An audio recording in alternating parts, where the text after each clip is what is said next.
a newsreel from 1944. At the Kaiser shipyards in Richmond, California, the SS Benjamin Warner, last Liberty ship to be built on the Pacific coast, stands ready for launching. Nearly 3,000 of these cargo ships were built at U.S. shipyards in the span of just a few years. But this is not the last Liberty ship because they weren't needed anymore at this time. They'd been replaced by a new class of vessel, the Victory ships. Kaiser shipyards will now manufacture the new, larger, and faster Victory ships for the Allies.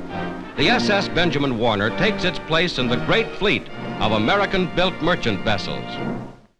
More than 80 years later, the government of U.S. President Donald Trump has pledged to revive America's maritime sector, and particularly its shipyards. The U.S. effort to revitalize shipbuilding is a reminder of just how far ordering for commercial vessels has fallen in this country. And experts told Tradewinds that decline started after World War II and deepened when the Reagan administration pulled key support mechanisms for this industry.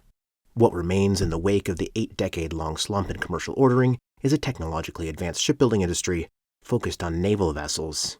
They will need a combination of demand signals, legislation, and regulation if they want to recover lost ground in building tankers, bulkers, and other types of cargo ships. As I learned from maritime policy experts, many of U.S. shipbuilding's boom years were tied to national crises, and that was especially true in the first half of the 1940s.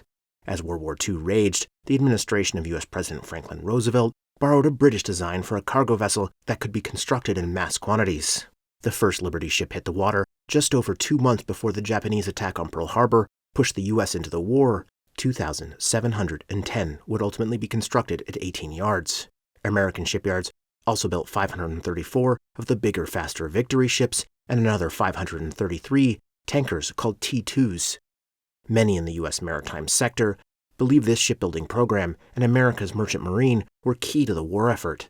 Winston and Strawn maritime lawyer Charlie Papavisas, who wrote a history of U.S. maritime policy up to 1920 and is now working on a sequel on the decades that followed, told me the World War II shipbuilding spree was an amazing feat. It can be argued quite rationally that won the war, that if we had not been able to get material and people to the places needed, or the war would have at least lasted longer and would have been come out differently. The end of the war left the U.S. government in an uncomfortable position. It was the world's largest ship owner in an oversupplied market. It sold off most of those vessels.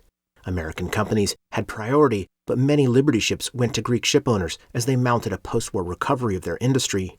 But the oversupply depressed demand for U.S. shipbuilding, closing many yards in the country. Matthew Paxton is president of the Shipbuilders Council of America. He said the U.S. also lent its expertise to South Korea and Japan to help those nations become yard sector powerhouses. During that same period of time, though, we were still investing in U.S. commercial international vessel tonnage, including up to the 1970 Merchant Marine Act, where we really doubled down on U.S. shipbuilding, brought Japan in, who we had taught how to shipbuild, and they gave us some of their best practices. That 1970 act expanded a cost differential subsidy that made U.S. orders more competitive with international newbuilding prices. Let's not forget, we were building 5% of the world's tonnage. We were building the first ever LNG carriers, selling those without a cost differential subsidy. So we're leading the world in that level of innovation. Papavisas said the 1970 law was aimed at building 300 ships in 10 years. About 200 were actually built. Some people said that was a failure. I think today we would call that a success. If we built 200 ships over the next 10 years, I think we should be and would be very happy as a country. But the shipbuilding cost differential subsidies, which were first introduced in 1936, were killed in the early 1980s during the years of U.S. President Ronald Reagan.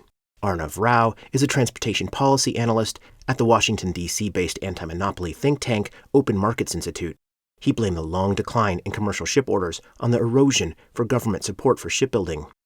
Previously, U.S. policy had recognized the need for government support for the sector, given its critical role for economic and national security. With the sort of neoliberal free trade revolution that happened in the late 20th century, we really stopped providing that essential government support.